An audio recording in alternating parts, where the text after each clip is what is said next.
Welcome to all of you. আগের দিনের ক্লাসে আমরা ডিফারেন্ট টাইপস অফ কেবল পড়েছি। আজকের ক্লাসে আমরা একটা নতুন জিনিস পড়তে চলেছি, সেটা হলো cable rating and derating factor. প্রথমে আমি কেবল রেটিং ব্যাপারটা কি সেটা একটু বলি। রেটিং ব্যাপার কথাটার সঙ্গে তোমরা কিছুটা পরিচিত। এর আগে তোমরা বিভিন্ন মেশিনের রেটিংয়ের কথা শুনেছো। যেমন ধরো একটা ট্রান্সফর্মার, সেই ট্রান্সফর্মারের কি রেটিং হতে পারে? ভোল্টেজ রেটিং হতে পারে, ফ্রিকোয়েন্সি রেটিং হতে পারে, পাওয়ার রেটিং হতে পারে। এটা যে কোনো মেশিনে এই ধরনের রেটিং থাকে। যেমন ধরো একটা ওভারহেড ট্রান্সমিশন লাইন, সেই ওভারহেড ট্রান্সমিশন লাইনে কি রেটিং হতে পারে? কারেন্ট রেটিং হতে পারে, ভোল্টেজ রেটিং হতে পারে। অর্থাৎ ওই লাইন ট্রান্সমিশন লাইনটাকে তুমি কত ভোল্টেজ রেঞ্জে তুমি ম্যাক্সিমাম লাগাতে পারো, মানে কত ম্যাক্সিমাম ভোল্টেজ তুমি ওই কন্ডাক্টরে দিতে পারো, সেটা ওই পার্টিকুলার লাইনের ভোল্টেজ রেটিং করা যেতে পারে। আবার ওই ট্রান্সমিশন লাইনের মধ্যে দিয়ে ম্যাক্সিমাম কতটা কারেন্ট পাস করতে পারে, সেইটাকে আমরা বলতে পারি ওই লাইনের কারেন্ট রেটিং। তাহলে রেটিং বলতে জেনারেলি ম্যাক্সিমাম ভ্যালুটা বোঝানো হয়। যেমন ধরো একটা ট্রান্সফর্মারের পাওয়ার রেটিং বলতে তুমি কি মিন করো, যে ম্যাক্সিমাম কতটা পাওয়ার ওই ট্রান্সফর্মার ক্যারি করতে পারে, অর্থাৎ সেটা লোডে কতটা পাওয়ার সাপ্লাই করতে পারে, সেটাকে আমরা ওই ট্রান্সফর্মারের পাওয়ার রেটিং করতে পারি। ধরো একটা অল্টারনেটর, একটা জেনারেটর, সেই জেনারেটরের পাওয়ার রেটিং বুঝতে পারি যে ওই পার্টিকুলার অল্টারনেটরটা কতটা ম্যাক্সিমাম পাওয়ার তৈরি করতে পারে, অর্থাৎ তার জেনারেটিং ক্যাপাসিটিটা কত, সেটাকে আমরা ওই মেশিনের পাওয়ার রেটিং করতে পারি। তাহলে রেটিংয়ের দ্বারা আমরা রেটিং কথাটার মাধ্যমে আমরা কি মিন করতে চাইছি সেটা ভালো করে বোঝার চেষ্টা করি। রেটিংয়ের দ্বারা আমরা যেটা বলতে চাইছি সেটা হলো যে maximum value of the particular parameter. এখন একটা আন্ডারগ্রাউন্ড কেবলের ক্ষেত্রে এরকম কি কি রেটিং হতে পারে? মূলত তিন ধরনের রেটিং এর কথা আমরা বলবো, যেটা জেনারেলি আন্ডারগ্রাউন্ড কেবলের ক্ষেত্রে বলা হয়ে থাকে। সেটা হলো কারেন্ট রেটিং, ভোল্টেজ রেটিং এবং থার্মাল রেটিং। এই থার্মাল রেটিং ব্যাপারটা কিন্তু অন্যান্য মেশিনের ক্ষেত্রে তোমরা খুব একটা শোনো, সেটা আন্ডারগ্রাউন্ড কেবলের ক্ষেত্রে খুবই প্রযোজ্য। কেন? আন্ডারগ্রাউন্ড কেবলটা যেহেতু মাটির তলায় বসানো হয়, সেই জন্য সেটা যদি গরম হয়ে যায় কোনো কারণে, তার হিট ডিসিপেশন যদি ঠিকঠাক না হয়, অর্থাৎ তার যেটা ম্যাক্সিমাম অ্যালাউড টেম্পারেচার, তার থেকে যদি বেশি টেম্পারেচার কেবলের মধ্যে ফর্ম করে যায়, এই কেবলটা নষ্ট হয়ে যায়। সেক্ষেত্রে টেম্পারেচার কিন্তু একটা বড় ইস্যু। ওভারহেড লাইনের ক্ষেত্রে এটা এত গুরুত্বপূর্ণ হয় না। কেন না? ওভারহেড লাইনটা ওপেন অ্যাটমসফিয়ারে থাকে, যার ফলে হিট ডিসিপেশন অনেক বেটার, সরাসরি বাতাসের সংস্পর্শে থাকে, যার ফলে কুলিং ব্যাপারটা চলতেই থাকে। কিন্তু আন্ডারগ্রাউন্ড কেবলের ক্ষেত্রে যেহেতু এরকম সরাসরি এয়ারের সঙ্গে তার কোনো সম্পর্ক নেই, কোরগুলো ইনসুলেটরের ভেতরে, কেবিলের ভেতরে বসানো আছে, আবার টোটাল কেবিলটা মাটির তলায় বসানো আছে, মানে চারিদিক দিয়ে কুলিংয়ের যে প্রসেস সেটা বন্ধ, যার ফলে আমরা টেম্পারেচার নিয়ে এত বেশি চিন্তিত। তাহলে আন্ডারগ্রাউন্ড কেবলের ক্ষেত্রে আমরা রেটিং বলতে আমরা কী কী রেটিংয়ের কথা বলবো? একটা হচ্ছে তার কারেন্ট রেটিং, একটা হচ্ছে তার ভোল্টেজ রেটিং, আর একটা হলো তার থার্মাল রেটিং। থার্মাল রেটিং বলতে মূলত তার টেম্পারেচার রেটিংয়ের কথা আমরা বলব। এখন প্রথমে আমরা কারেন্ট রেটিং ব্যাপারটা কি সেটা একটু জেনে নিই। কারেন্ট রেটিং কথাটা শুনলেই তোমার কি মনে হচ্ছে যে কি হতে পারে, ডেফিনিশন কি হতে পারে? যে ম্যাক্সিমাম, আমি তো বলেছি তোমাদের যে রেটিং বলতে বোঝায় যে যে প্যারামিটারের রেটিং তুমি বলছো সেই প্যারামিটারের ম্যাক্সিমাম ভ্যালু। তাহলে maximum value of the parameter under question is the rating of that device. তাহলে কারেন্ট রেটিং অফ আন্ডারগ্রাউন্ড কেবল বলতে তুমি কি মিন করো? কারেন্ট রেটিং বলতে এটাই বোঝাবে যে ওই পার্টিকুলার আন্ডারগ্রাউন্ড কেবলের প্রত্যেকটা কন্ডাক্টর বা প্রত্যেকটা ফেজের মধ্য দিয়ে ম্যাক্সিমাম কতটা কারেন্ট তুমি পাস করাতে পারো without any damage to the conductor বা কেবল। তাহলে কেবলটাকে ড্যামেজ না করে তুমি ম্যাক্সিমাম কতটা কারেন্ট একটা কেবলের মধ্য দিয়ে তুমি রান করাতে পারো পার ফেজে, সেইটাকে আমরা ওই কন্ডাক্টরের কারেন্ট রেটিং করতে পারি। তাহলে কারেন্ট রেটিং এর ডেফিনিশন যদি তোমাকে জানতে চাই যে what do mean by current rating of the underground cable, তাহলে তোমাকে বলতে হবে যে it is the per phase current of an underground cable, মানে it is the maximum value of the per phase current of an underground cable, বা it is the maximum value of the current that can be passed through an underground cable without damaging the cable. Is known as the current rating. তাহলে আরেকবার বলে দিচ্ছি, তোমরা পারলে খাতায় লিখে নাও যে কারেন্ট রেটিং এর সংজ্ঞা। আন্ডারগ্রাউন্ড কেবলের কারেন্ট রেটিং বলতে কি বোঝায়? The current rating of an underground cable is the maximum value of current per phase that can pass through that cable without damaging it is known as the current rating of the cable. এবং এই current rating এর উপরেই আরেকটা জিনিসও নির্ভর করে, সেটা হচ্ছে ম্যাক্সিমাম পাওয়ার ট্রান্সফার। কারণ পাওয়ার বলতে আমরা মূলত অ্যাক্টিভ পাওয়ারের কথাই বলবো। অ্যাক্টিভ পাওয়ার বলতে তোমরা কি জানো যে ভিআই কস্ট, তার মানে voltage into current into power factor. তাহলে ম্যাক্সিমাম কতটা পাওয়ার একটা আন্ডারগ্রাউন্ড কেবলের মধ্যে দিয়ে আমরা পাস করাতে পারি, সেটা কি কারেন্ট রেটিং এর উপর নির্ভরশীল? নিশ্চয়ই নির্ভরশীল। কারণ ভোল্টেজটা জেনারেলি কনস্ট্যান্ট হয়। ভোল্টেজটা জেনারেলি একটা আন্ডারগ্রাউন্ড কেবলে তুমি কত ভোল্টেজ দেবে এটা কিন্তু ভ্যারিয়েবল কোনো ভোল্টেজ নয়, এটা কনস্ট্যান্ট ভোল্টেজ। সেটা যদি 11 কেভি কেবল হয় তাহলে 11 কেভি দেবে লাইন ভোল্টেজ। সেটা যদি 3.3 কেভি কেবল হয় তাহলে তুমি 3.3 কেভি দেবে। এখানে তো কোনো ভ্যারিয়েশনের জায়গা নেই। সুতরাং ভোল্টেজটা নিয়ে তুমি বিরাট কিছু করতে পারবে না। ভোল্টেজটা পার্টিকুলার কেবলের ক্ষেত্রে ফিক্স ধরে নিতে পারবে। তাহলে ভোল্টেজের সঙ্গে যদি ওই ম্যাক্সিমাম কারেন্টটাকে আমরা গুণ করি এবং মোটামুটি একটা পাওয়ার ফ্যাক্টর ধরো তুমি 0.8 বা 0.9 কিছু একটা পাওয়ার ফ্যাক্টর ধরে নিই, লোডের পাওয়ার ফ্যাক্টর যেরকম হয়ে থাকে, তাহলে তুমি পাওয়ারের ভ্যালুটা পেয়ে যাচ্ছ। তাহলে ভোল্টেজটা পার ফেজে কতটা ভোল্টেজ তুমি কেবলে দিতে পারো সেটা মোটামুটি ফিক্সড ভ্যালু। কারেন্ট ম্যাক্সিমাম কতটা তুমি পাস করাতে পারো সেটা তুমি ওর কারেন্ট রেটিং থেকে পেয়ে যাচ্ছ। আর পাওয়ার ফ্যাক্টরটা তুমি একটা ভ্যালু ধরে নাও 0.8 বা 0.85 কিছু একটা ধরে নাও। ধরে নিয়ে তুমি এইগুলোকে মাল্টিপ্লাই করে দিলে যে পাওয়ারটা পাবে এইটাকে তুমি বলতে পারো যে maximum power that can be carried through the underground cable. তাহলে পাওয়ারটা জানতে গেলে আমাদের কারেন্টটা জানতে হবে। ম্যাক্সিমাম কতটা পাওয়ার একটা আন্ডারগ্রাউন্ড কেবলের মধ্যে দিয়ে পাস করানো যেতে পারে সেটা যদি জানতে হয় তাহলে কিন্তু সেখানে কারেন্ট রেটিং অফ দ্যাট কেবল এটা জানাটা কিন্তু এসেন্সিয়াল। এখন কারেন্ট রেটিং তো ঠিক আছে, কিন্তু কারেন্ট রেটিং আবার কি কি ভাগ হতো, কি ক্লাসিফিকেশন? কারেন্ট রেটিং আবার অনেক ধরনের।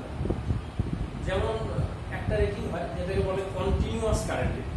কন্টিনিউয়াস কারেন্ট রেটিং মানে কন্টিনিউয়াস কারেন্ট রেটিং মানে হচ্ছে যে maximum current that can B continuously carried through the কেবল। মানে তুমি যদি ওটা মনে করো যে এই কারেন্টটা আমি 10 ঘন্টা বা 24 ঘন্টা বা 1 মাস ধরে আমি পাস করাবো, মানে continuously without any disruption of the current আমি এটাকে পাস করাবো, তাহলে কতটা কারেন্ট তুমি ম্যাক্সিমাম পাস করাতে পারো সেইটা হচ্ছে ওর কন্টিনিউয়াস কারেন্ট রেটিং। আর কি কারেন্ট রেটিং হতে পারে? আরেকটা কারেন্ট রেটিং হতে পারে, সেটাকে বলা হয় over current rating. Over current rating মানে ওর যে পার্টিকুলার কারেন্ট রেটিং আন্ডারগ্রাউন্ড কেবলে আছে তার থেকে কতটা বেশি কারেন্ট ও ক্যারি করতে পারে। জেনারেলি ওভার কারেন্ট বলতে 10% বা 50% ওভার কারেন্ট আমরা ধরে নিতে পারি। যে একটা সিস্টেমে তুমি যে লোডটা বলছো যে this is the rated load of the system, actually কারেন্টটা তো লোডের উপর নির্ভরশীল। তাহলে একটা সিস্টেমের যে রেটেড লোড, যে একটা সিস্টেমে এই আন্ডারগ্রাউন্ড কেবলটা দিয়ে আমি ম্যাক্সিমাম এতটা লোডকে আমি ক্যাটার করতে পারি বা এতটা লোডে আমি পাওয়ার সাপ্লাই করতে পারি, সেই লোডটা তো ভ্যারিং লোড। সেই লোডটা কমও হয়ে যেতে পারে, কখনো কখনো একটু বেশিও হতে পারে। এই বেশি কতটা হতে পারে তার তো একটা লিমিট আছে, এটাকে বলা হয় ওভার কারেন্ট লিমিট। তার মানে ওভারলোডিংটাকে তুমি যদি মনে করো যে আমি 10% ওভারলোডিং পর্যন্ত যদি করি তাহলে মেশিন মানে কেবলটা মোটামুটি টানতে পারবে। কেবলের কারেন্টটা একটু বাড়বে ঠিক, তার রেটেড কারেন্ট ছাড়িয়ে যাবে, আরও 10% কারেন্ট বেড়ে যাবে। কিন্তু সেটা যদি মোটামুটি 15 মিনিট 20 মিনিট চলে তাহলে কেবলের ততটা ক্ষতি হবে না। অর্থাৎ একটুখানি ওভার কারেন্ট হয়ে গেল আর সঙ্গে সঙ্গে কেবল পুড়ে গেল, এটা ভাবার কিন্তু কোনো কারণ নেই। মানে অল্প কিছু সময়ের জন্য কিন্তু কারেন্ট যদি একটু এক্সেসও হয় সেটা কিন্তু কেবল সেটাকে ক্যারি আউট করতে পারে। তাহলে এই কতটা কারেন্ট তুমি এক্সেস দিতে পারো, মানে রেটেড কারেন্ট ছাড়িয়ে আরও কতটা কারেন্ট তুমি ম্যাক্সিমাম দিতে পারো, সেইটাকে বলা হয় ওভার কারেন্ট রেটিং। কিন্তু ওভার কারেন্ট রেটিং আর কন্টিনিউয়াস কারেন্ট রেটিং এর পার্থক্যটা বুঝতে পারছো? পার্থক্য এটাই যে ওভার কারেন্ট রেটিংটা কিন্তু ওই কারেন্টটা কিন্তু তুমি কন্টিনিউয়াসলি বহুক্ষণ ধরে দিতে পারবে। বহুক্ষণ ধরে দিলে কেবল নষ্ট হয়ে যাবে। তুমি যদি অল্প কিছু সময় 5 মিনিট 10 মিনিট 15 মিনিট যদি ওই কারেন্টটা পাস করাও তাহলে ঠিক আছে, সেটা কিন্তু কেবল ড্যামেজ হবে। তাহলে কন্টিনিউয়াস কারেন্ট রেটিং মানে হলো যে ম্যাক্সিমাম কারেন্টটা তুমি কেবলের মধ্যে দিয়ে ম্যাক্সিমাম পাস করাতে পারো ফর কন্টিনিউয়াস কি বলবো স্প্যান অফ টাইম, সেটাকে আমরা বলবো তার কন্টিনিউয়াস কারেন্ট রেটিং। তাহলে কন্টিনিউয়াস কারেন্ট রেটিং এর ডেফিনিশন যদি আসে কি বলি, continuous current rating of an underground cable is the maximum current that can be passed through that cable for a long span of time, comparatively longer span of time. এটাকে আমরা বলতে পারি ওই কেবলের কন্টিনিউয়াস কারেন্ট রেটিং। আর over current rating বলতে আমরা কি বুঝবো, যে the maximum current that can B pass through the cable for a short duration of time. তাহলে যদি কেউ প্রশ্ন করে তোমাকে যে কন্টিনিউয়াস কারেন্ট রেটিংটা বেশি না ওভার কারেন্ট রেটিংটা বেশি, অবভিয়াসলি ওভার কারেন্ট রেটিংটা বেশি হবে, কারণ সেই কারেন্টটা তো ভ্যালুটা বেশি বলেই অল্প সময় সেটা নিতে পারছে, বেশি সময় নিতে পারছে না। বেশি সময় ধরে ওই কারেন্টটা পাস করালে পুড়ে যাবে, মানে কন্ডাক্টরটা নষ্ট হয়ে যাবে। তাহলে over current rating is always higher than the continuous current rating, এটা কিন্তু তোমাকে মনে রাখতে হবে। আর এই ওভার কারেন্ট রেটিং এর থেকেও আর একটা কারেন্ট রেটিং আছে যেটা কিন্তু আরো বেশি, যেটাকে বলা হয় শর্ট সার্কিট কারেন্ট রেটিং। তার মানে আন্ডারগ্রাউন্ড কেবলে যদি কোনো টেম্পোরারি শর্ট সার্কিট হয়, হতেই পারে কোনো একটা কারণে হয়তো ইনসুলেশন ফেল করেছে, শর্ট সার্কিট হয়ে গেছে, সেই শর্ট সার্কিট কারেন্টটা ওই কেবল কতক্ষণ ক্যারি করতে পারে, সেটা নিশ্চয়ই 10 মিনিট 15 মিনিট ক্যারি করতে পারবে না, ততক্ষণে শেষ হয়ে যাবে। শর্ট সার্কিট কারেন্টের ম্যাগনিটিউড অনেক হাই, অটোমেটিক্যালি সেই কারেন্টটা যদি তুমি বলো যে আমি 10 মিনিট 15 মিনিট ধরে পাস করাবো কেবলের মধ্যে, তাহলে কেবল পুরো ছাই হয়ে যাবে। সেটাকে তুমি বড় জোর কয়েক সেকেন্ড পাস করাতে পারো, মানে ফ্র্যাকশন অফ মিনিট তুমি পাস করাতে পারো, বা কয়েক সেকেন্ডও বলবো না, মানে ভালো হয় যদি ফ্র্যাকশন অফ সেকেন্ড, ঠিক আছে। যদি 2-3 সেকেন্ড পাস করে তাহলে সেটাকে না হয় আমি বলতে পারি যে ঠিক আছে এই কেবল তাতে নষ্ট হবে, মানে অল্প সময় পাস করাতে হবে। যত কারেন্টের ম্যাগনিটিউড বাড়বে ততই সেটাকে টাইমটাকে তোমাকে কমাতে হবে। শর্ট সার্কিট কারেন্টটা কিন্তু আমরা লং স্প্যান অফ টাইম ধরে আমি পাস করাতে পারি না, ইভেন 10 মিনিটও সেখানে অনেক হাই, 5 মিনিটও অনেক হাই। তাহলে সেই জায়গাটা তোমার মাথায় রাখতে হবে, তার মানে সেটা কিন্তু মানে সেকেন্ড লেভেলে হবে। তাহলে short circuit current rating is the maximum current that can B passed through the underground cable for a very short duration of time, এটাকে আমরা শর্ট সার্কিট কারেন্ট। এবং এটা একমাত্র শর্ট সার্কিট কন্ডিশনেই এই কারেন্টটা ফ্লো করতে পারে। ওই অতি অল্প সময়ে কারেন্টটা ফ্লো করে, তার মধ্যেই হয়তো কোনো প্রোটেকশন ডিভাইস অ্যাক্টিভেট করে যায়, ফিউজ উড়ে যায় বা সার্কিট ব্রেকার ট্রিপ করে যায়, যার ফলে আন্ডারগ্রাউন্ড কেবলের মধ্যে দিয়ে ওই কারেন্টটা পাস করতে পারে। তাহলে শর্ট সার্কিট কন্ডিশনে একটা কেবল শর্ট সার্কিট হলো আর সঙ্গে সঙ্গে কেবল নষ্ট হয়ে গেল বললে তো হবে না, শর্ট সার্কিট একটা সিস্টেমে হতেই পারে। কেবলকে তো প্রোটেকশন দিতে হবে, সেই প্রোটেকশন সিস্টেমটা তুমি কতটা টাইম অ্যালাউ করবে, মানে কতক্ষণ এর মধ্যে প্রোটেকশন সিস্টেমটাকে অ্যাক্টিভেট করতে হবে, সেটা খুব অল্প টাইম, ভেরি ফাস্ট হতে হবে প্রোটেকশন, তাহলে কিন্তু কেবল নষ্ট হয়ে যাবে। শর্ট সার্কিট কারেন্টের ম্যাগনিটিউড কিন্তু অনেক হাই, এটা তোমাকে মনে রাখতে হবে। তাহলে কি কারেন্ট রেটিং এর কথা আমি বললাম, একটা হচ্ছে কন্টিনিউয়াস কারেন্ট রেটিং, একটা হলো ওভার কারেন্ট রেটিং, একটা হলো শর্ট সার্কিট কারেন্ট রেটিং। এদের মধ্যে সব থেকে বড় হচ্ছে শর্ট সার্কিট কারেন্ট রেটিং, এর ম্যাগনিটিউড সব থেকে হাই, তারপরে হলো ওভার কারেন্ট রেটিং, আর তারপরে হলো কন্টিনিউয়াস কারেন্ট রেটিং। তাহলে এইগুলো তোমরা মনে রাখবে। এখন পাশাপাশি আরো একটা জিনিস তোমাদের জানতে হবে, যে একটা কেবলের কারেন্ট রেটিং কোন কোন ফ্যাক্টরের উপর নির্ভর করে। অর্থাৎ এই যে 3 ধরনের কারেন্ট রেটিং এর কথা আমরা বললাম, এই 3 ধরনের কারেন্ট রেটিং কে ইনফ্লুয়েন্স করে বা প্রভাবিত করে এরকম কোন কোন ফ্যাক্টর আছে, সেই ফ্যাক্টরের একটা তালিকা আমি এখানে করে দিয়েছি। এটা তোমরা খাতায় লিখে দেবে, আমি জাস্ট তোমাদের একটু বুঝিয়ে দিচ্ছি, তাহলে ব্যাপারটা হয়ে যাবে। প্রথম দেখো বলছে যে মিনিমাম কন্ডাক্টর অপারেটিং টেম্পারেচার, তার মানে কন্ডাক্টরের অপারেটিং টেম্পারেচার কত, মানে কারেন্ট রেটিং যত বাড়বে, যত কারেন্ট বেশি হবে ততই তো ভিতরে লস বেশি হবে, আই স্কোয়ার লস তত বেশি হবে, ভেতরে হিট ডেভেলপমেন্ট তত বেশি হবে। তাহলে কন্ডাক্টর কতটা কারেন্টকে সহ্য করতে পারছে সেটা ডিপেন্ড করবে কিসের উপরে, যে কন্ডাক্টর কতটা টেম্পারেচার সহ্য করতে পারছে। কারণ অপারেটিং টেম্পারেচার ঠিক করে দেবে কারেন্ট রেটিংটা কত। তুমি বললে যে এই কন্ডাক্টরটা 1000 অ্যাম্পিয়ার কারেন্ট ফ্লো করাতে পারে, 1000 অ্যাম্পিয়ার ফ্লো করাতে পারে বলে দিতে হবে না, দেখতে হবে 1000 অ্যাম্পিয়ার ফ্লো করানোর ফলে ওর টেম্পারেচার কত দাঁড়াচ্ছে। সেই টেম্পারেচার যদি কেবল সহ্য করতে পারে তাহলে ঠিক আছে, আর যদি না করতে পারে তাহলে কারেন্ট রেটিং তোমাকে কমাতে হবে। তাহলে কারেন্ট রেটিং এর ঠিক করার ক্ষেত্রে টেম্পারেচার কিন্তু একটা বড় ফ্যাক্টর, এই জন্য আমি ওটাকে 1 নম্বর পয়েন্টে রেখেছি। নেক্সট হলো heat dissipation property, that is very vital. Temperature কতটা কম করবে এটা ডিপেন্ড করছে কিন্তু কতটা হিট ডিসিপেশন হচ্ছে। ডিসিপেশন মানে ত্যাগ করা। তাহলে কেবল যত ভালোভাবে ভেতরের হিট ট্র্যাক, যে হিট সেটাকে বাইরে বার করে দিতে পারবে, ততই তার টেম্পারেচার ডেভেলপমেন্টটা কম হবে। আর যদি দেখা যায় যে না কেবল টেম্পারেচার ডিসিপেট করতে পারছে না, তাহলে টেম্পারেচার বিল্ড আপ হবে, অটোমেটিক্যালি সেই ক্ষেত্রে তোমাকে কারেন্ট রেটিং কমাতে হবে। তাহলে হিট ডিসিপেশন একটা বড় ফ্যাক্টর, এটা এটাও মাথায় রাখতে হবে। নেক্সট হলো অ্যাটমসফেরিক কন্ডিশন। অ্যাটমসফেরিক কন্ডিশন মানে হচ্ছে যে যেখানে তুমি কেবলটা বসিয়েছো, কেবল আন্ডারগ্রাউন্ড কেবল মানে যে সবসময় তোমাদের একটা ধারণা আছে যে সেটা মাটির তলায় মাটি ঢাকা দিয়ে বসাতে হবে, এটাও সবসময় কিন্তু নয়। অনেক সময় দেখা যায় একটা সুড়ঙ্গ টানেল, তার মধ্যে দিয়ে কেবল নিয়ে যাওয়া হচ্ছে। অনেক সময় দেখা যায় একটা নর্দমার মতো একটা ড্রেন টাইপের কাটা হয়েছে, ডিপ ডিপ ড্রেন, তার মধ্যে কেবলগুলোকে রাখা হয়েছে, দিয়ে উপরে একটা স্ল্যাব বসিয়ে দেওয়া হয়েছে। তার মানে সেখানে কিন্তু কিছু প্ল্যাটফর্ম স্পেস আছে, মানে ফাঁকা স্থান আছে, সবটাই যে মাটি চাপা দিয়ে দেওয়া হয়েছে ব্যাপারটা এরকম নয়। কেবল লেইং এর অনেক প্রসেস আছে যেগুলো আমরা পরে শিখবো। কেবল লেইং বলতেই যে তোমাদের একটা কমন ধারণা আছে যে মাটি কাটলাম, মাটি কেটে কেবলটা রাখলাম, রেখে মাটি চাপা দিলাম, ব্যাপারটা ঠিক এরকম। এটা কিছু কিছু জায়গায় নিশ্চয়ই সেরকমই, কিন্তু সব জায়গায় সেরকম। কেবল লেইং এর অনেক প্রসেস আছে। কেবল লেইং করার সময় তোমাকে এটাও মাথায় রাখতে হয় যে টেম্পারেচারটা কি করে বেরোবে, ভেতরে টেম্পারেচারটা বেরোনোর রাস্তা দেবে। সেটা যত রেটিং এর কেবল, মানে যত কেবলের রেটিং বাড়তে থাকবে ততই তার হিট ডিসিপেশনের সম্ভাবনাটাও তোমাকে বাড়াতে হবে, নাহলে তো মেশিন টিকবে না, কেবলটা টিকবে না। সেই জায়গাটা চিন্তা করে তোমাকে লেইংটা করতে হবে।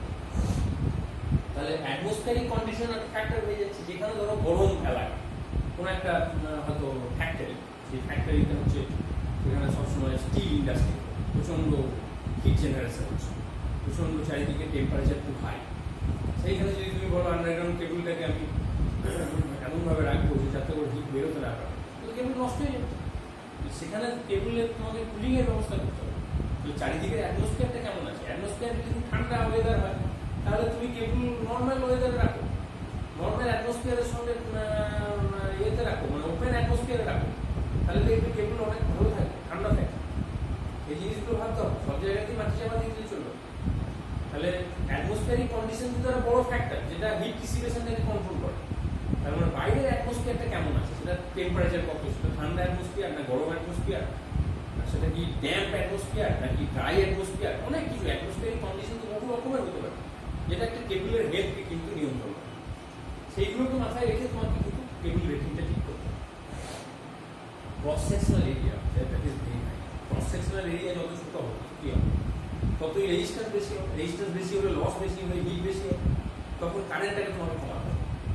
তুমি যদি সরু তার ইউজ করো, সরু কেবল ইউজ করো, বা ন্যারো ক্রস সেকশনের কেবল ইউজ করো, তাহলে তোমার কারেন্ট রেটিং কম হবে। আর যত মোটা কেবল ইউজ করবে ততই কস্ট বাড়বে, এটা ঠিক, কিন্তু পাশাপাশি তুমি তার মধ্যে দিয়ে বেশি কারেন্টও ক্যারি করতে পারবে, কারণ তার রেজিস্ট্যান্সটা কম, অটোমেটিক্যালি হিট জেনারেশনটাও সেখানে অনেক কম হবে। অ্যালাউবল ভোল্টেজ কম, ওই যে রেজিস্ট্যান্সের কথা বললাম, এগুলো তো শুধু রেজিস্ট্যান্স থাকে না, এসি লাইন যদি হয় সেখানে রিঅ্যাক্ট্যান্সও থাকে। এই রিঅ্যাক্ট্যান্স, রেজিস্ট্যান্স এইগুলোর মধ্যে তো ভোল্টেজ ড্রপ হবে। তাহলে কারেন্ট রেটিং যদি তুমি খুব হাই করে দাও, অটোমেটিক্যালি ওই রেজিস্ট্যান্স রিঅ্যাক্ট্যান্সের মধ্যে ভোল্টেজ ড্রপও বেড়ে যায়। এখন কতটা ভোল্টেজ ড্রপকে তুমি অ্যালাউ করবে, তাই যদি দেখা যায় যে একটা কেবলের মধ্যে 20% ভোল্টেজ ড্রপ হয়ে যাচ্ছে, তাহলে সেই কারেন্ট পাস করানো যাবে না। ম্যাক্সিমাম 5% থেকে 6% ভোল্টেজ তুমি অ্যালাউ করতে পারো, যে তোমার যে রেটেড ভোল্টেজ যেটা থাকার কথা টার্মিনাল, তার থেকে 5% ভোল্টেজ কম আছে, এটা তুমি অ্যালাউ করতে পারো, কিন্তু সেটাও সবসময় অ্যালাউ হয়। আমাদের চেষ্টা থাকবে যে ভোল্টেজ ড্রপটা যাতে মিনিমাম। সেই জন্য কেবলের রেজিস্ট্যান্স কত, কেবলের রিঅ্যাক্ট্যান্স কত, এইগুলো ক্যালকুলেট করে তোমাকে দেখতে হবে যে কারেন্ট রেটিং আমি যেটা সেট করেছি বা যেটা বলছি যে ম্যাক্সিমাম এতটা কারেন্ট আমি নিয়ে যেতে পারি, সেই কারেন্ট রেটিং এ ভোল্টেজ ড্রপ কতটা হচ্ছে। সেই ভোল্টেজ ড্রপটা যদি আমার মনে হয় যে না this is within the allowed limit, তাহলে then that is right. Otherwise you have to reduce the current rating to control the voltage drop. Method of laying, যেটা তোমাদের একটু আগে একটু বলছিলাম যে লেইংটা কিভাবে হচ্ছে, মানে বসাচ্ছ কি আন্ডারগ্রাউন্ড কেবল জানলেই তো শুধু হবে না, আন্ডারগ্রাউন্ড কেবলটা বসাতে হবে কি, সেটা মাটির নিচে বসাতে পারো, মাটির উপরেও বসানো যেতে পারে। আন্ডারগ্রাউন্ড কথাটা আছে মানে সবসময় মাটির নিচেই বসাতে হবে এমন কোনো মানে নেই। অনেক আন্ডারগ্রাউন্ড কেবল আছে যেগুলো ওপেন অ্যাটমসফিয়ার আছে, মানে মাটির তলাতে নেই, মাটির উপরেই আছে, এরকমও তুমি দেখে থাকো। সেই জন্য কিভাবে তুমি বসাচ্ছ, তুমি কি কোনো সুড়ঙ্গ কেটে নিয়ে যাচ্ছ, নাকি তুমি মাটি চাপা দিয়ে দিচ্ছ? মাটি চাপা যদি দাও তাহলে সেখানে তুমি কি দিচ্ছ, বালি ঢাকা দিচ্ছ না মাটি ঢাকা দিচ্ছ না ইট ঢাকা দিচ্ছ, কি ঢাকা দিচ্ছ, মানে লেইং প্রসেসটা কি, তার উপর বেস করে কিন্তু তোমার কেবলের রেটিং ঠিক হবে। তাহলে লেইং এর ক্ষেত্রে যেটা ইম্পর্টেন্ট, যেটা বললাম তোমাদের, যে হিটটা কত ভালোভাবে ডিসিপেট হতে পারছে। লেইং প্রসেসের মধ্যে যদি হিট ডিসিপেশন ভালো হয় তাহলে কারেন্ট রেটিং তুমি বাড়াতে পারো, আদারওয়াইজ তোমার কারেন্ট রেটিং কমাতে পারো। Laying is a very vital fact. Depth of cable, মানে মাটির কতটা ভেতরে তুমি বসাচ্ছ, যত ভেতরে বসাবে তত হিট ডিসিপেশন কম হবে। ভেতর মানে তো তুমি একদম সেই প্রচুর ডেপথ কাটবে না, তুমি হয়তো ধরো 1 ফুট কেটেছো, সেটা তুমি 3 ফুট কাটবে ম্যাক্সিমাম। তাহলে সেটা ওই যে যেটা তুমি কাটছো সেই ডেপথটা কতটা এটা জানতে হবে। সেই ডেপথ যত বেশি হবে ততই তো মাটি চাপা দিয়ে সেটা কি হবে, তোমার হিট বেরোতে যাবে। তাহলে হিট ডিসিপেশনটা ভালো করতে গেলে তোমাকে ডেপথটা একটা ফ্যাক্টর হয়ে যাচ্ছে, সেক্ষেত্রে তোমার সেটা কারেন্ট রেটিংকে কন্ট্রোল করবে। তাহলে একটা জিনিস বুঝতে পারছো যে কারেন্ট রেটিং এর ক্ষেত্রে ফ্যাক্টর কিন্তু একটাই ঘুরে ফিরে, একটা বলবো না, দুটো বলতে পারি। একটা হচ্ছে ভোল্টেজ ড্রপ, আর 2 নম্বর হচ্ছে টেম্পারেচার। এনিহাও তুমি এইংই বলো, আর অ্যাটমসফিয়ারিক কন্ডিশনই বলো, আর এই থার্মাল রেজিস্ট্যান্সই বলো, আর ক্রস সেকশনাল এরিয়াই বলো, ঘুরে ফিরে কিন্তু তুমি আসছো সেই টেম্পারেচার। অর্থাৎ টেম্পারেচারটা যদি তুমি কন্ট্রোলে রাখতে পারো তাহলে তুমি কেবল মানে রেটিং তুমি বাড়াতে পারবে, আদারওয়াইজ না। আর টেম্পারেচার ছাড়া আর একটা ফ্যাক্টর রয়েছে যেটা হচ্ছে ভোল্টেজ ড্রপ। থার্মাল রেজিস্ট্যান্সটা একটু বলে নিই। থার্মাল রেজিস্ট্যান্স কিছুই না, যে তুমি তো জানো যে একটা রেজিস্ট্যান্স হচ্ছে এমন একটা প্যারামিটার যেটা টেম্পারেচার ডিপেন্ডেন্ট। কারণ টেম্পারেচার যত বাড়ে তত রেজিস্ট্যান্সের ভ্যালু বাড়ে, এটা কন্ডাক্টরের ক্ষেত্রে হয়ে থাকে। তাহলে থার্মাল রেজিস্ট্যান্স মানে রেজিস্ট্যান্স দু রকম হয়, একটা থার্মাল রেজিস্ট্যান্স আর একটা ইলেকট্রিক্যাল রেজিস্ট্যান্স।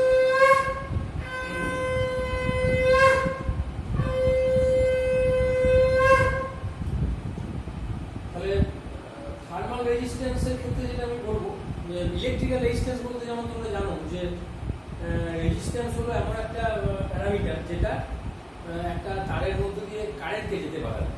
সেরকম থার্মাল রেজিস্ট্যান্স বলতে বোঝায় যে সেই বাধা যেটা তাপের প্রবাহে বাধা, যেটাকে থার্মাল রেজিস্ট্যান্স বলে। তাহলে যদি এমন কোনো মেটেরিয়াল বা কেবলের মধ্যে এমন কোনো ইনসুলেশন তুমি ইউজ করো যেটা তাপ প্রবাহে বাধা দিচ্ছে, তার মানে ভিতরে টেম্পারেচার বেশি হবে। তাহলে থার্মাল রেজিস্ট্যান্স কেবলের মধ্যে যত বেশি হবে, থার্মাল রেজিস্ট্যান্স আর ইলেকট্রিক্যাল রেজিস্ট্যান্স এগুলো ঘুরিয়ে ফেলবে, দুটোই টেম্পারেচার ডিপেন্ডেন্ট। ইলেকট্রিক্যাল রেজিস্ট্যান্সের সঙ্গে টেম্পারেচার সম্পর্ক আছে, যেটা আমি একটু আগে বলছিলাম যে টেম্পারেচার বাড়ালে ইলেকট্রিক্যাল রেজিস্ট্যান্স বেড়ে যায়। কিন্তু এখানে ইলেকট্রিক্যাল রেজিস্ট্যান্সের কথা বলা হচ্ছে, এটা থার্মাল রেজিস্ট্যান্স। তাহলে ইলেকট্রিক্যাল রেজিস্ট্যান্স যেমন ইলেকট্রিসিটি প্রবাহে বাধা দেয়, সেরকম থার্মাল রেজিস্ট্যান্স হিটের প্রবাহে বাধা দেয়, দ্য ফ্লো অফ হিট, এটাতে বাধা দেয়। তাহলে হিট ফ্লোতে যদি বাধা দেয়, থার্মাল রেজিস্ট্যান্স যদি বেশি হয়, তাহলে কি হবে, টেম্পারেচার বেশি হবে। সেখানে তোমার আন্ডারগ্রাউন্ড কেবলের ইনসুলেশন যদি টেম্পারেচার ফ্লোতে বাধা দিয়ে থাকে, অর্থাৎ থার্মাল রেজিস্ট্যান্সটা বেশি হয়, তাহলে সেখানে কেবলের মধ্যে টেম্পারেচার বেশি হবে, সেক্ষেত্রে তুমি বেশি কারেন্ট রেটিং করতে পারবে। এই বিষয়গুলো বুঝতে পারবে। আচ্ছা, ডিস্টেন্স বিটুইন টু কেবল, সেটাও একটা ফ্যাক্টর। ডিস্টেন্স যত কম হবে দুটো কেবলের মধ্যে, তত তাদের ক্যাপাসিটি ডিফেক্ট বেশি হবে। আর ক্যাপাসিটি ডিফেক্ট যদি বেশি হয় তাহলে ডাইইলেকট্রিক লস বেশি হবে, চার্জিং কারেন্টের পরিমাণ বেশি হবে। চার্জিং কারেন্টের পরিমাণ বেশি হলে ডাইইলেকট্রিক লসটা বেড়ে যাচ্ছে। ডাইইলেকট্রিক লস বুঝলি তো, মানে চার্জিং কারেন্টটা যখন কোনো একটা ডাইইলেকট্রিক মিডিয়ামের ভেতর দিয়ে যাচ্ছে, অর্থাৎ ওই কেবলের ধরো দুটো ফেজ, তাদের মাঝে ইনসুলেশন আছে, সেই ইনসুলেশনের ভেতর দিয়ে একটা চার্জিং কারেন্ট ফ্লো করে ডিউ টু ক্যাপাসিটেন্স।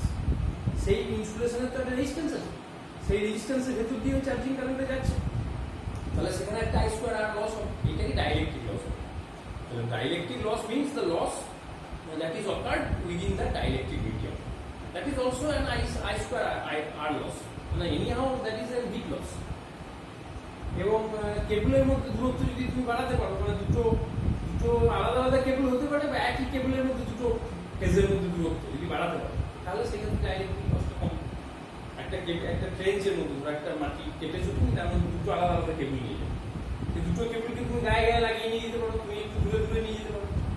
যত দূরে রাখবে তত তাদের মধ্যে লসটা কম হবে, সেই জায়গাটা বুঝতে পারছি। তাহলে সেইটা যদি তুমি দূরে রাখতে পারো তাহলে কেবল রেটিংটা বাড়াতে পারবে, আদারওয়াইজ তোমার কারেন্ট রেটিং কমাতে হবে। তার মানে অনেকগুলো ফ্যাক্টর কিন্তু থেকে যাচ্ছে, এই সমস্ত ফ্যাক্টরগুলো যদি ভালো করে মনে রাখতে পারো তাহলেই তুমি কিন্তু কারেন্ট রেটিং ব্যাপারটা বুঝতে পারবে। কারেন্ট রেটিং এর এই যে ঘটনাটা আমি বললাম, এটা কিন্তু অনেকটা বড় ঘটনা। এখান থেকে একটা শর্ট নোট টাইপের আসতে পারে। সেক্ষেত্রে তোমরা কি লিখবে, কারেন্ট রেটিং এর সংজ্ঞা লিখবে, কারেন্ট রেটিং কত রকম টাইপের হয় সেটা লিখবে। এই কারেন্ট রেটিং ছাড়া আর কি রেটিং হতে পারে সেটা পরে ওটা লেখার দরকার। কারেন্ট রেটিং যদি শর্ট নোট দেয় তাহলে কারেন্ট রেটিং এর সংজ্ঞা দেবে, কারেন্ট রেটিং এর উপর যে ম্যাক্সিমাম পাওয়ার ট্রান্সফারটা ডিপেন্ড করে সেটা বলবে, তার সঙ্গে কারেন্ট রেটিং এর ক্লাসিফিকেশনটা দেবে, আর কোন কোন ফ্যাক্টরের উপর মানে তোমার কারেন্ট রেটিং ডিপেন্ড করে এইটা বলবে। তাহলে এই কারেন্ট রেটিং এর শর্ট নোটটা কমপ্লিট হবে। কারেন্ট রেটিং ছাড়া আর কি কি রেটিং হতে পারে? একটা হচ্ছে ভোল্টেজ রেটিং হতে পারে, আর একটা হচ্ছে থার্মাল রেটিং হতে পারে। এবারে এইটা আমি তোমাদের বলবো ভোল্টেজ রেটিং বলতে কি বোঝায়, থার্মাল রেটিং বলতে কি বোঝায়। তাহলে এইগুলো এখন তোমরা খাতাতে একটু লিখে নাও, তারপর আমি ওটা বলছি।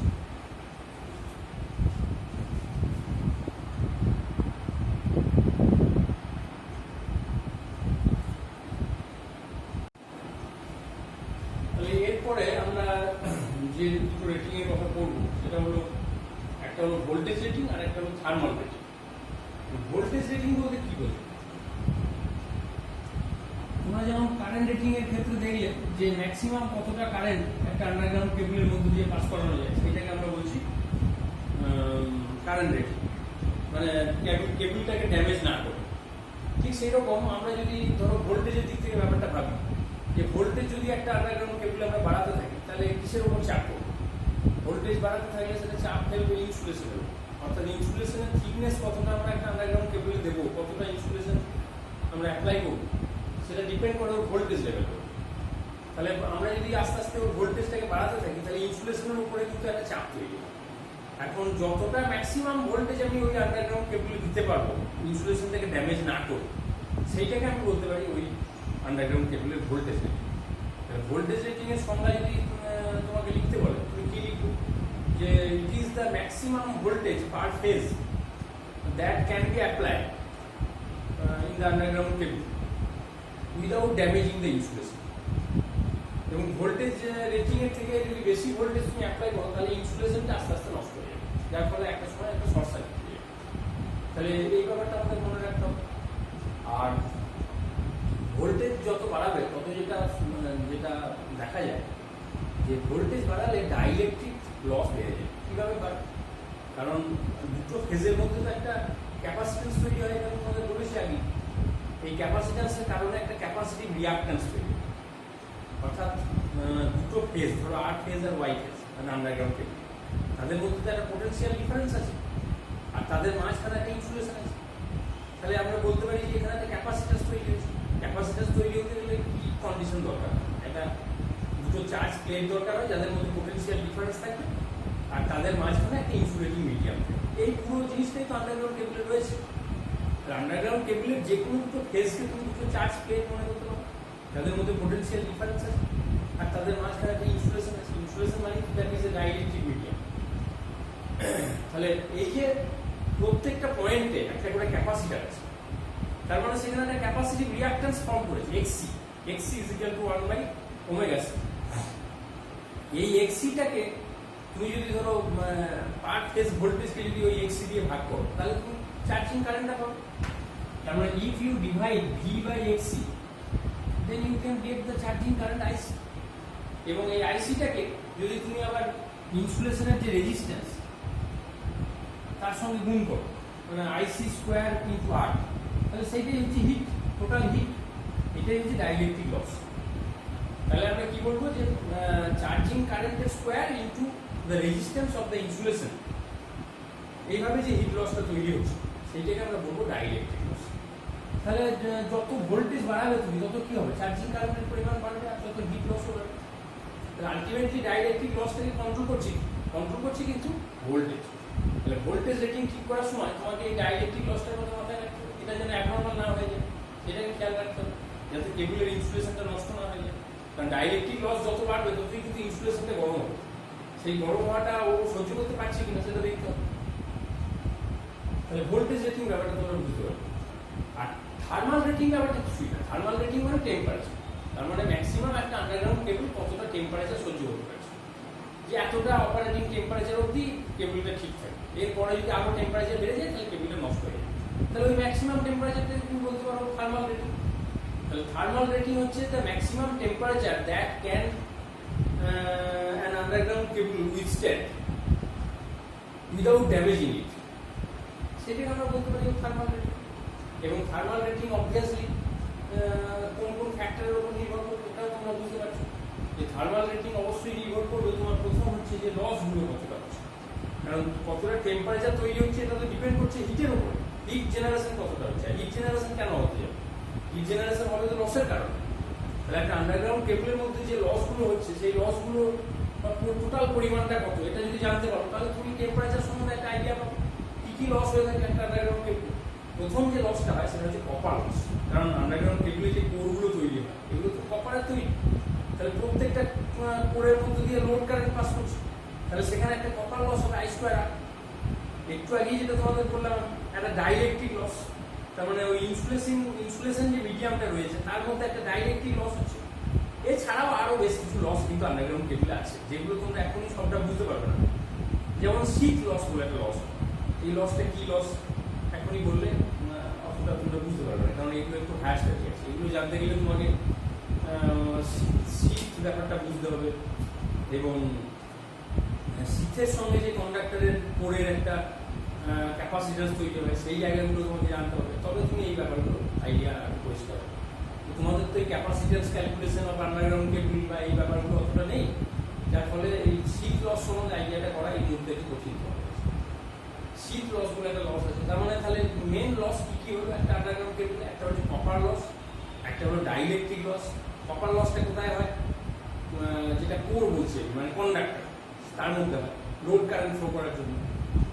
শীত তোমার ডাইইলেকট্রিক লসটা কোথায় হয়? সেটা ইনসুলেশনের মধ্যে হয় চার্জিং কারেন্ট ফ্লো করার জন্য।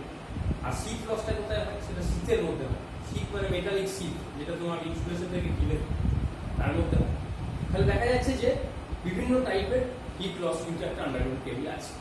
এই টোটাল লসগুলো থেকে যে টোটাল টেম্পারেচারটা অ্যাকুমুলেটেড হচ্ছে একটা আন্ডারগ্রাউন্ড কেবল, সেই টেম্পারেচারটাই যোগ করলে যেটা দাঁড়াবে, মানে প্রত্যেকটা লসের কারণে আলাদা আলাদা টেম্পারেচার কতটা বিল্ড আপ হচ্ছে সেগুলোকে যদি অ্যাডেড আপ করা যায় তাহলে যে ম্যাক্সিমাম টেম্পারেচারটা দাঁড়াবে, সেই টেম্পারেচারটা ওই আন্ডারগ্রাউন্ড কেবল সহ্য করতে পারছে কিনা সেটা দেখতে হবে। যদি পারে তাহলে ওকে, আর যদি না পারে তাহলে তোমাকে আরো কমাতে হবে, থার্মাল রেটিংটা তোমাকে কমাতে হবে। বুঝতে পারছো? কারণ থার্মাল রেটিংটা বলতে আমরা মিন করছি যে ম্যাক্সিমাম কতটা অপারেটিং টেম্পারেচার ওই কেবলটা সহ্য করতে পারছে। যদি দেখা যায় যে এমন কেবল আমি তৈরি করেছি যে টোটাল হিট লসের ফলে যে টেম্পারেচার দাঁড়ালো সেটা রেটিং ছাড়িয়ে চলে গেল, তাহলে কেবল নষ্ট হয়ে যাবে, কেবল টিকবে না। তাহলে অবশ্যই টোটাল অপারেটিং টেম্পারেচারটাকে ওই রেটিং এর ডাউনে হতে হবে, রেটিং এর নিচে হতে হবে, তবে কিন্তু আন্ডারগ্রাউন্ড কেবলের হেলথটা ভালো থাকে। তাহলে ম্যানুফ্যাকচারিং কোম্পানির কাছ থেকে যখন তুমি একটা আন্ডারগ্রাউন্ড কেবল কিনবে তখন তোমাকে এই ডাটাগুলো কিন্তু দেখে নিতে হবে যে থার্মাল রেটিং কত আছে, হিট লস কতখানি, অপারেটিং টেম্পারেচার কি আছে, এগুলো যদি দেখে নিয়ে তুমি টেস্টিং করে তুমি স্যাটিসফাইড হও তাহলে তুমি সেটা পারচেজ করতে পারো। আর হিট ডিসিপেশনও একটা ফ্যাক্টর, হিট তো তৈরি হবেই যে কোনো কেবল কেন ওভারহেড লাইনে কারেন্ট যে ক্যারি করছে সেখানে হিট তৈরি হবে, মেশিনের মধ্যে হিট তৈরি হবে, কিন্তু সেই হিটটা ডিসিপেশন যদি হতে পারে ভালোভাবে, কুলিং যদি হতে পারে তাহলে হিটের অ্যাকুমুলেশনটা হয়, যার ফলে টেম্পারেচারটা কম হবে। ওই জন্য হিট ডিসিপেশনও কিন্তু একটা বড় ফ্যাক্টর।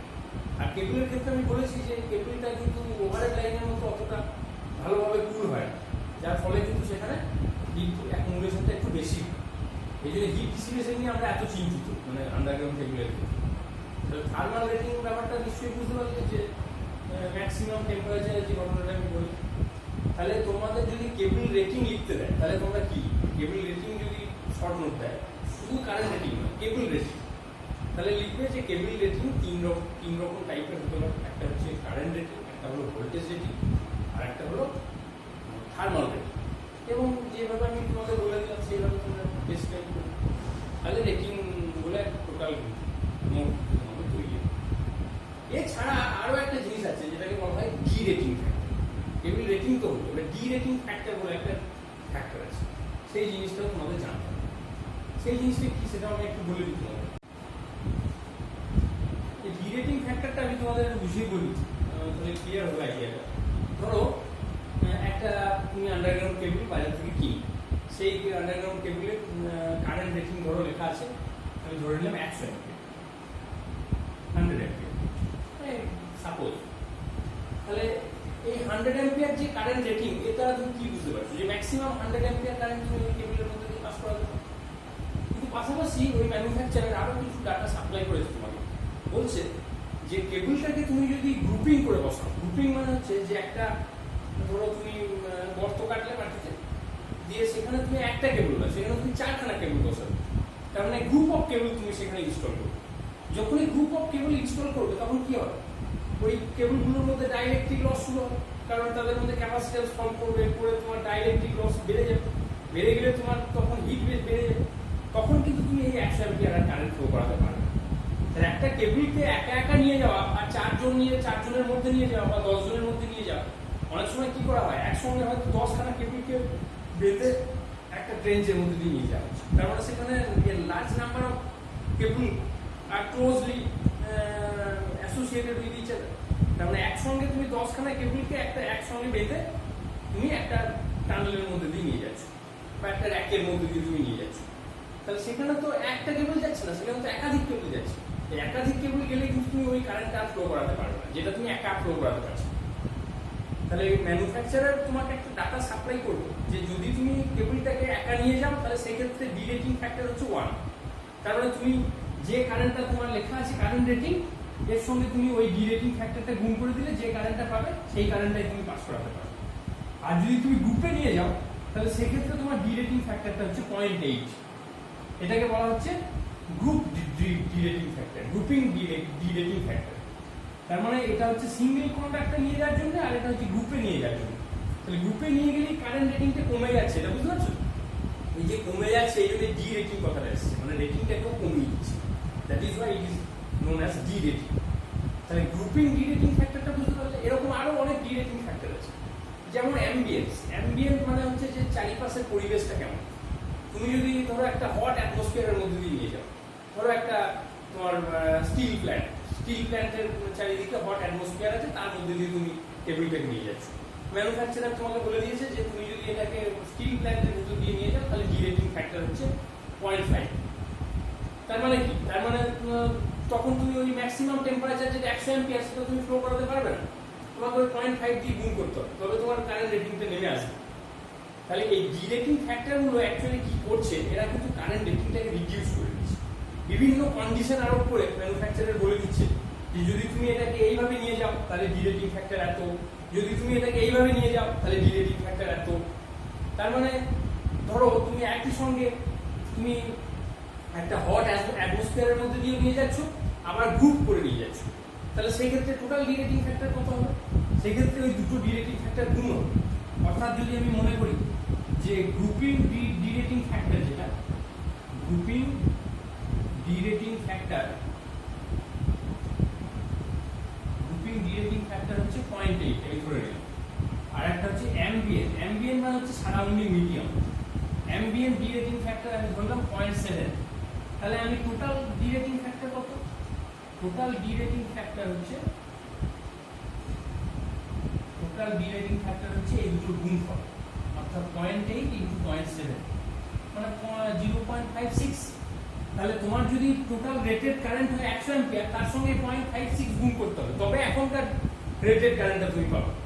তাহলে বুঝতে পারছো তো যে রেটিংটি কমিয়ে দিচ্ছে। তাহলে আমি এই যেটা তোমার অরিজিনাল রেটেড কারেন্ট ছিল সেটাকে আমি বলছি বেস কারেন্ট, আর এইটা হচ্ছে টোটাল ডি রেটিং ফ্যাক্টর, এটাকে লেখা হয় কে ডি দিয়ে। তাহলে বেস কারেন্টকে যদি তুমি ওই কে ডি দিয়ে গুণ করো তাহলে তুমি অ্যাকচুয়াল কারেন্ট রেটিংটা পাবে। তাহলে আমার সম্পর্কটা কেমন হবে? সম্পর্কটা হবে এরকম যে অ্যাকচুয়াল কারেন্ট রেটিং,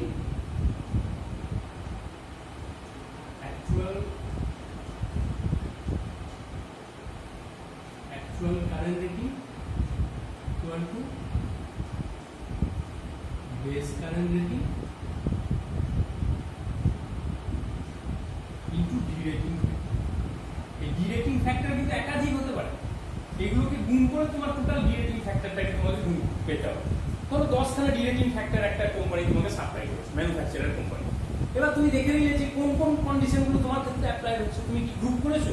তুমি কি অ্যাম্বিয়েন্ট টেম্পারেচারটাকে, মানে অ্যাম্বিয়েন্ট যে কন্ডিশনটা সেটা তোমার কি কন্ডিশন আছে, সেটা কি তুমি হট অ্যাটমসফিয়ারের মধ্যে দিয়ে নিয়ে যাচ্ছ না কোল্ড অ্যাটমসফিয়ারের মধ্যে দিয়ে নিয়ে যাচ্ছ? কোল্ড যদি হয় তাহলে ডি রেটিং ফ্যাক্টর হয়তো 1, আর হট অ্যাটমসফিয়ারে ডি রেটিং ফ্যাক্টর হচ্ছে 0.7। তাহলে তোমাকে ওইগুলো দেখে নিতে হবে যে কোন কোন ডি রেটিং ফ্যাক্টরগুলো তোমার ক্ষেত্রে অ্যাপ্লাই হচ্ছে, সেইগুলোকে তোমাকে টোটাল মাল্টিপ্লাই করে দিতে হবে। মাল্টিপ্লাই করে যদি তুমি ওই রেটেড কারেন্টের সঙ্গে গুণ করে দাও বেস কারেন্টের সঙ্গে, তাহলে তুমি এখনকার অ্যাকচুয়াল যে রেটেড কারেন্ট সেটা তুমি পাবে। তাহলে ডি রেটিং ফ্যাক্টর হচ্ছে এমন একটা ফ্যাক্টর যেটা কোনো একটা আন্ডারগ্রাউন্ড কেবলের কারেন্ট রেটিংকে রিডিউস করে দিচ্ছে।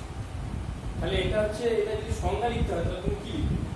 যে actual current rating divided by base current rating, this ratio is known as the derating factor. এখান থেকে যদি অঙ্ক আসে তুমি অঙ্ক করতে পারো। ধরো তোমাকে বলে দিল যে একটা আন্ডারগ্রাউন্ড কেবলের বেস কারেন্ট রেটিং হচ্ছে 1000 অ্যাম্পিয়ার, আর অ্যাম্বিয়েন্ট ডি রেটিং ফ্যাক্টর হচ্ছে তোমার 0.7, আর তোমার গ্রুপ ডি রেটিং ফ্যাক্টর হচ্ছে 0.9। তাহলে তুমি তার অ্যাকচুয়াল কারেন্ট রেটিং কত সেটা পারো। তাহলে তুমি এই ফর্মুলাটা ইউজ করতে পারো। যে ডি রেটিং ফ্যাক্টরগুলো দেবে সেইগুলোকে গুণ করে তুমি টোটাল ডি রেটিং ফ্যাক্টর কে ডিটা বার করে দিতে পারো। তাহলে পরিষ্কার হয়েছে। এইভাবে ডি রেটিং ফ্যাক্টরটা বার করতে হবে। তাহলে আজকের ক্লাসে আমরা মূলত কি কি পড়লাম? একটা হচ্ছে কারেন্ট রেটিং পড়লাম, পাশাপাশি ভোল্টেজ রেটিং পড়লাম, মানে কেবল রেটিং যেগুলো বলছি, থার্মাল রেটিং ইত্যাদি, আর তার সঙ্গে সঙ্গে ডি রেটিং ফ্যাক্টরটা পড়লাম। এইগুলো নিয়ে টোটাল একটা শর্ট নোট, টোটালটা নিয়ে জেনারেলি শর্ট নোট আসে না, আইদার ডি রেটিং ফ্যাক্টর লিখতে দেয় অথবা শুধু কারেন্ট রেটিংটা লিখতে দেয় বা ভোল্টেজ রেটিং লিখতে দেয়, এরকম ভাবে। কিন্তু সেগুলো লিখতে পারবে। আশা করি তোমাদের আইডিয়াটা পরিষ্কার হয়েছে। এরপরেও যদি কোনো জায়গায় বুঝতে কোনো অসুবিধা থাকে তা আমাকে জানাতে, আমি বলবো। নেক্সট দিন আমরা যেটা করবো সেটা খুব গুরুত্বপূর্ণ, সেটা হলো লেইং অফ আন্ডারগ্রাউন্ড কেবল। মানে একটা মাটিতে কীভাবে একটা আন্ডারগ্রাউন্ড কেবলকে বসানো হয়, এটা কিন্তু খুব গুরুত্বপূর্ণ। এই লেইং অনেকগুলো প্রসেস আছে। এই প্রসেসগুলো যদি আমরা সব ভালোভাবে জানতে পারি, তাদের অ্যাডভান্টেজ কী, তাদের ডিসঅ্যাডভান্টেজ কী, কোন মেথডটা ভালো, কোনটা খারাপ, কোনটা কখন আমরা ইউটিলাইজ করবো, এগুলো যদি সব ভালোভাবে আইডিয়া হয় তাহলে অনেকটা প্র্যাকটিক্যাল আইডিয়া। কারণ আন্ডারগ্রাউন্ড কেবল নিয়ে পরবর্তীকালে যদি তোমাদের ইন্ডাস্ট্রিতে কাজ করতে হয় তখন কিন্তু লেইংটা জানতে হবে, কারণ লেইং তো করতে হবে তোমাদের। সুতরাং এটা খুব ভালো করে শেখার চেষ্টা করবো। তো নেক্সট দিন আমরা এটা পড়বো। এটা পরীক্ষার জন্য খুব ইম্পর্টেন্ট লেইংটা। এইটা পড়লে আমাদের আন্ডারগ্রাউন্ড কেবলটা শেষ হবে, তারপরে আমরা নেক্সট চ্যাপ্টারে যাই। আজকের ক্লাস কেমন লাগবে তোমরা জানাবে।